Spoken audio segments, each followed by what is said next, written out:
Après avoir crucifié ses ravisseurs, le jeune Jules César rentre à Rome. Fils d'une vieille lignée mais sans fortune, il n'a ni armée ni influence, seulement des mots. Alors il s'en sert. Il plaide, il charme, il provoque. Dans les tribunaux et les fêtes, on le remarque, il comprend que Rome n'est pas dirigée par la vertu mais par le spectacle.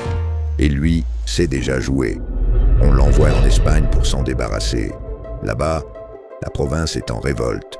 César prend des troupes indisciplinées et en fait une armée loyale, payée de sa propre bourse. Plutôt que d'attaquer les tribus retranchées, il fait bâtir des murs autour de leurs murs. L'ennemi, encerclé, s'épuise sans combat. La victoire est totale.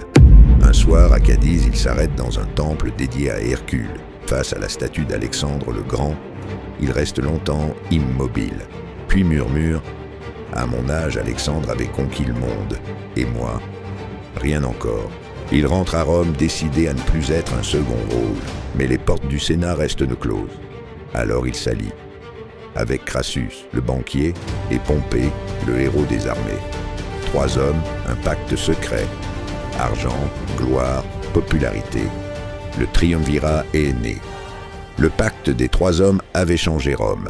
Soutenu par Pompée et l'or de Crassus, César devient consul, le plus haut poste de la République.